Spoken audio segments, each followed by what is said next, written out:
Hello guys, welcome back to our channel Piki Tanmoy. তো এই ভিডিওটা অনেক দিন আগের তোমাদের সাথে শেয়ার করে নিই সাসপেন্স রাখার জন্য, কারণ দিদির বিয়ের ব্লগ বলে কথা। আর দিদি এদিকে হাই তুলতেও তোলেনি, কারণ আমি ভিডিও করছিলাম। আর ও এমনিতেও ভীষণ লজ্জা পায় ভিডিও সামনে আসতে, আমার জন্য যদিও বা একটুখানি এখন মানে অনেকটা ঠিক হয়েছে। তো সকাল সকাল পুজো টুজো দিয়ে রান্নাবান্না করে খাওয়া দাওয়া করে মামামের খাবার টাবার সব নিয়ে আমরা বেরিয়ে পড়েছিলাম বড় বাজারের উদ্দেশ্যে। তবে ব্যাড লাক, আমাদের যেদিনকে যাওয়ার কথা হয়েছে সেদিনকে বড় বাজারটা বন্ধ ছিল। তো কি করব, ওই জন্য সব আমরা তো জানতাম না। তো তোমাদের দাদাভাই খোঁজ খবর নিল যে আমরা যে দোকানে যেতে চেয়েছি সেই দোকানগুলো খোলা আছে কিনা, আর লাকিলি সেই দোকানগুলো খোলা ছিল। তো আমরা ভাবলাম যে ওখানে যাই, প্লাস তারপরে এসপ্ল্যানেডে যাব, যেগুলো প্রয়োজন আছে অবশ্যই করে নেবো কাজগুলো। আর এখানে মামামের জন্য বাড়ি নিয়েছিলাম একটু পনিরের চিলা, আর এদিকে মা রান্না করেছিল মাছের ঝোল, ডাল, আরও অনেক কিছু রান্না করেছিল।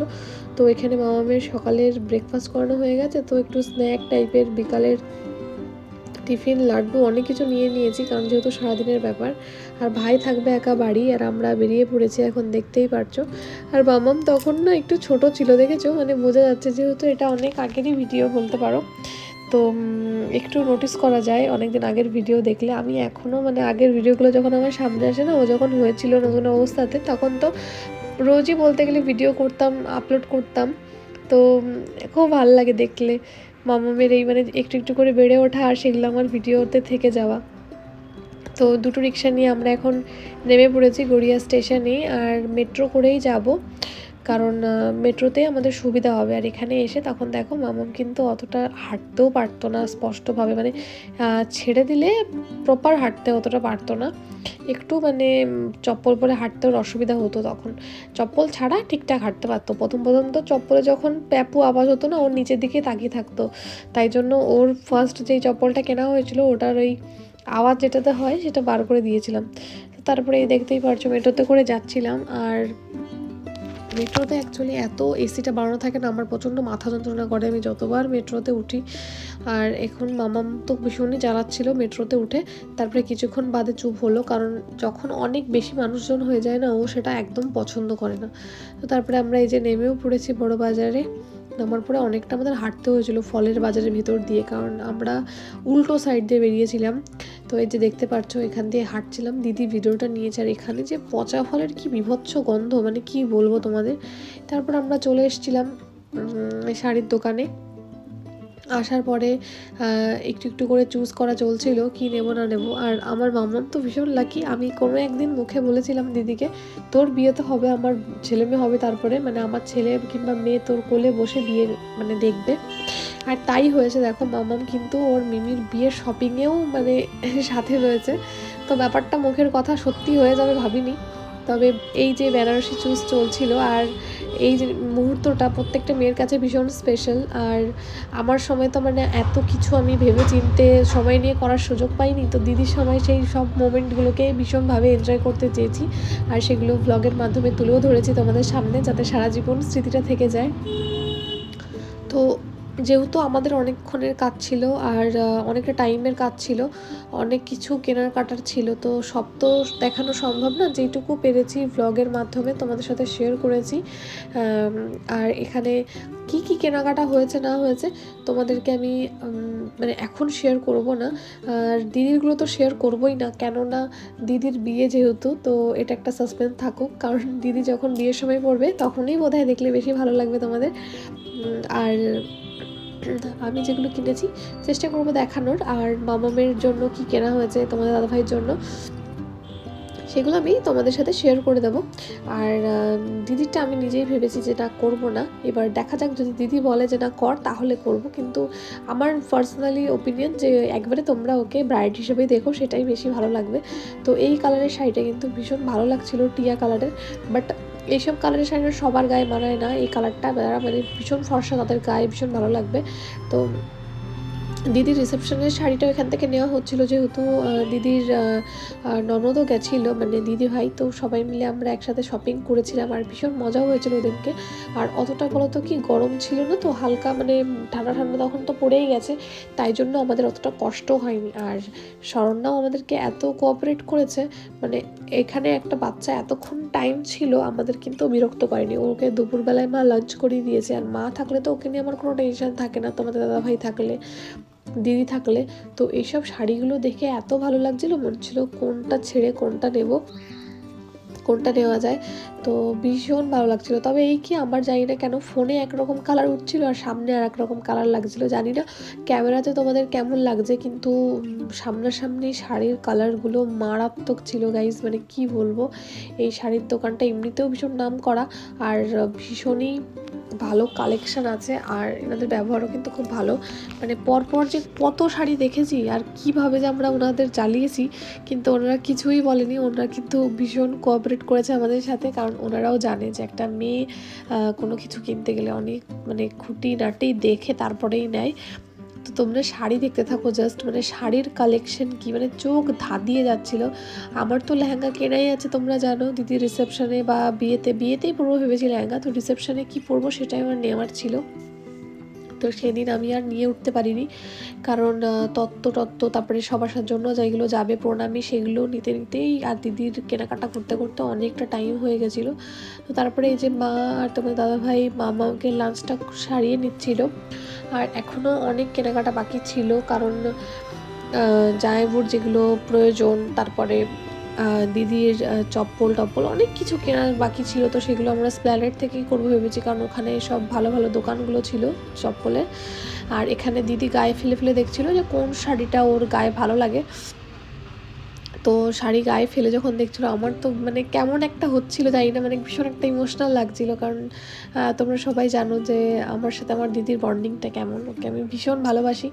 আর অবশ্যই ও আমার কাছ থেকে দূরে চলে যাবে, এটা তো আমার খুব খারাপ লাগছে, মিথ্যে বলবো না, আমার কষ্ট হচ্ছে খুব, কিন্তু খুব আনন্দ হচ্ছে যে ওর একটা নতুন সংসার হবে, ও মানে সংসারী হয়ে উঠবে, ও একটা নতুন ফ্যামিলি পাবে, আমার জামাইবু আছে, ওকে এত ভালোবাসে। তো দেখতেই পারছো আমার চোখ, মানে আমার কেমন যেন হচ্ছিল আমার মানে মনের মধ্যে, মানে তোমাদের আমি বোঝাতে পারবো না।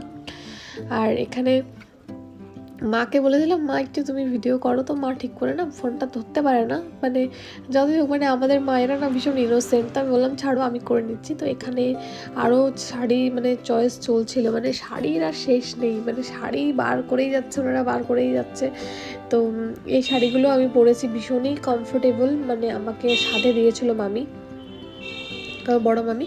তো আমরা এখানে শাড়ি চুজ করছিলাম সবার জন্য। তো সব কিছু নেওয়ার পরে আমাদের তো মানে টাইমে আবার মেট্রো ধরতে হবে, কারণ স্প্ল্যানেড যেতে হবে, আর মেট্রো তো তোমরা জানোই রাত 10টার পরে আর চলে না। তারপরে আমারও একটা শাড়ি পছন্দ হয়ে গেলো এখান থেকে, আমিও আর একটা শাড়ি নিয়ে নিলাম, ওটা কবে পরবো জানি না, তবে নিয়েছি।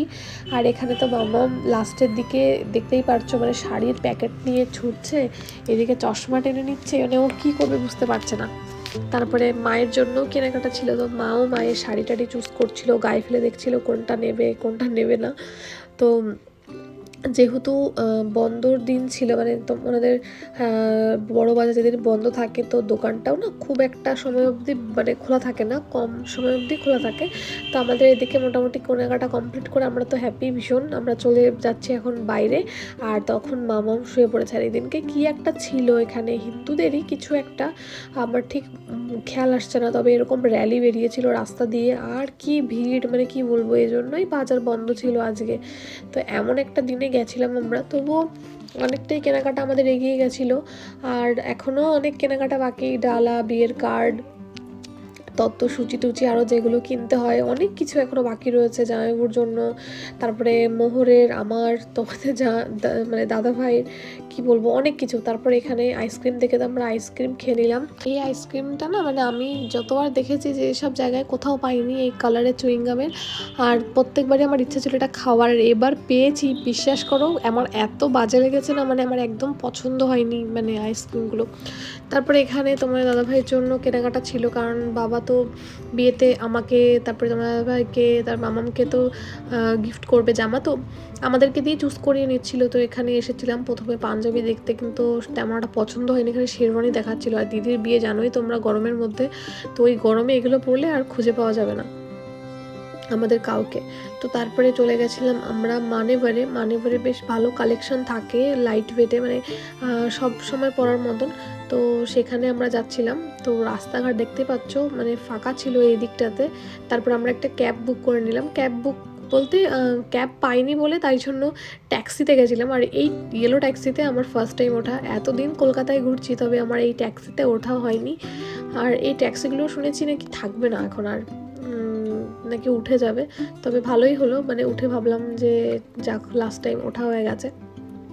তারপরে তো প্ল্যানেটে এসে যেটা হয়, চোখ ধাঁধিয়ে যায়, কোথায় যাব, কি করব, কি নেব, তো সেমনটাই হচ্ছিল। তো তারপরে কোনো দিকে না তাকিয়ে ঢুকলাম মানেবারে। তো এখানে চুজ করা চলছিল কি হবে না হবে, কি নেবে কি করবে। আর মামামকে মা জল খাওয়াচ্ছিল, তো এখানে তোমার দাদাভাই দেখছিল কোনটা নেওয়া যায় না নেওয়া যায়। তো এখান থেকে কী নেওয়া হয়েছে সেটা মানে আমাদেরটা তো তোমাদেরকে বললাম, আমি শেয়ার করে দেবো, কোনো চাপ নেই তোমাদের। তারপর এখানে দিদিভাই দেখছিল, আর দিদি দেখছিল যে এখান থেকে কোন শেরওয়ানিটা নেওয়া যায়, আর এখানে সেগুলোই ওরা চুজ করছিল। তারপরে আমাদের এত খিদে পেয়েছে যে আমরা আর মানে সহ্য করতে পারছিলাম না খিদে। তারপরে আমরা যে খেয়ে নিলাম রোল, কারণ রোল না খেলে আর তখন আর পেট চলতো না। আর এই সময়টা না এখানে সেরকম একটা কিছু পাওয়াও যায় না যে পেট ভর্তি করে খাবো। তারপরে কি করব, আমরা মোটামুটি কাজ কমপ্লিট করে আজকে ভাবলাম আজকের মতো নিতে আজকে বাড়ি যাওয়া যাক, নেক্সট দিন আবার আসতে হবে। এখানে টাউচগুলোও কিনতে হবে দিদির, মানে যেগুলো দরকার সেগুলোও সব আবার নেওয়ার পরে আমরা কিন্তু চলে গেলাম বাড়িতে।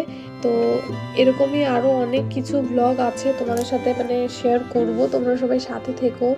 আর শপিং কী করেছে না করেছে সেগুলো তোমরা যখন তত্ত্বগুলো সাজানো হবে তখন বোধহয় তোমরা দেখে নিতে পারবে। আর দিদি তো বিয়ের সময় পড়বে সেগুলো দেখবেই, তাছাড়া যেগুলো দেখার মতন হবে না সেগুলো আমি তোমাদের সাথে আগেই শেয়ার করে দেবো। তারপরে আমরা কিন্তু একটু শ্রীলেদার্সতেও গেছিলাম, গিয়ে তো ভিড়ে চাপা খাওয়ার মতন একটা অবস্থা। এই চপ্পলটা আমার পছন্দ হয়েছিল কিন্তু পায়ে অতটা মানাচ্ছিল না কেন জানি না। তো তারপরে এখানে তোমাদের দাদাভাইয়েরও পছন্দ হলো না সেরকম চপ্পল, তো বললো যে থাক নেক্সট টাইম আসবো তখন কিনে নেব। তো আবার নেক্সট টাইম গিয়ে আমরা কিন্তু শপিং করব, তো তোমাদের সাথে তো সেগুলো সব শেয়ার করবোই। আর মাম্মাম তো পুরো ফ্রেড আপ হয়ে গেছে যে এরা কী করছে আমায় কোলে নিয়ে নিয়ে। তবে আমার মেয়ে সত্যিই ভীষণ লক্ষ্মী, ও কিন্তু অতটাও জ্বালাতন করেনি আমাদের। আর ভাই সারাদিন বাড়ি ছিল, তাই বাড়ি যাওয়ার পরে একটু পকোড়া নিয়ে আসলো তোমার দাদাভাই, আর সবাই মিলে একটু পকোড়া খেলাম। আর চাটা খেয়ে মনে হচ্ছিলো সত্যিই শান্তি লাগছিল ভীষণ, কারণ মাথাটা ধরেছিল ভীষণ। আমার এই মেট্রোতে যাওয়া আসা করলে ভীষণ মাথা ধরে যায়। তো এই ব্লগটা এই অবধি, আশা করছি ব্লগটা ভালো লেগেছে তোমাদের। তারপর যে 2-3 দিন ছিল বাড়ি আমাদের এখানে মা দিদিরা, সে 2-3 দিন ব্লগ করা হয়নি। তো তারপরে সকালবেলা ডিমের ঝোল রান্না হয়েছিল, আর দাদা বৌদির বিরিয়ানি খাওয়ার ইচ্ছা ছিল আমার প্রেগনেন্সি থেকে, তো খেতে পারিনি। তো তোমাদের দাদাভাই মা দিদিরা থাকতেই কিন্তু বিরিয়ানি নিয়ে এসেছিলো যাতে সবাই মিলে একসাথে খেতে পারি, কারণ ওরাও দাদা বৌদির বিরিয়ানি খাইনি, আমি একবার খেয়েছিলাম তাও ঠান্ডা হয়ে গেছিলো। তো সবাই মিলে বিরিয়ানি খেলাম, আর বিরিয়ানিটা সত্যি ভীষণ ভালো ছিল, ভীষণ টেস্টি ছিল। তো চলো এই ব্লগটাই আমি দেখাবো।